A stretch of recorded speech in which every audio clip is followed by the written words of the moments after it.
if I can find a good candidate area to zoom in on.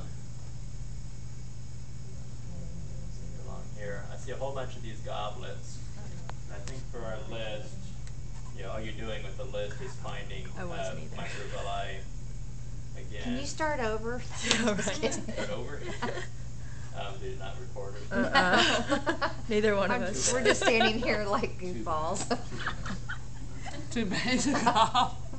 Anyway, so if I go on this villas, I'll probably end up seeing I'll join the club anyway. with my phone that doesn't have a camera.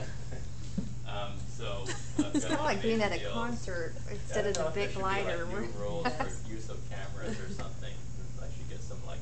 Say hi to your mom. Extra money. Some money, some extra money for this, because. Only if we post it on YouTube and it goes viral. That's true. Oh yeah. Yeah, like 200 hits probably. That's probably been 36. 13. How many are left? 2. That's true. Yeah. Only half of us.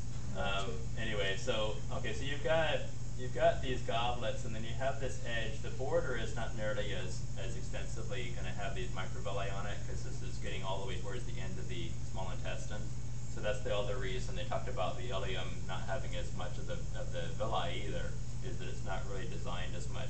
It does do absorption certainly, but it's not going to be as big a player anymore as the duodenum and the jejunum were. So by the time you get down to here, you've got microvilli, but they're much more subtle. And then if I get out, let me go a little further out again. If I get out to the periphery, go out this way, I'm still into the mucosal layer there. And then by the time I get out into this area, transitions kind of dramatically into this tissue. This is your hard patches. Kind of hard to miss because they don't really seem like they belong there. And I'm in the submucosa here. And then out here, I'm into the muscular layer, and it's pretty distinct where the boundary is. Let's make it a little closer. Okay, this is a slightly different stain, so it has a little different coloration, but you can see where it's sort of directional up and down there. And then if I go out a little further, now all of a sudden it's kind of coming out at me. So I've got this inner layer, which is circular, and then this outer layer out here, which is long.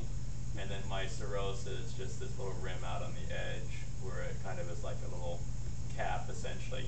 Serosal tissue is not very strong or heavy in most places, so it's basically just a serous membrane. It's a pretty thin membrane. If you look at your first anatomy semester, remember there isn't much to a serous membrane normally. So that's all you're looking at there. I think for the ileum, that was all that we had. So pretty much all stuff with that. Anybody have any questions with that one?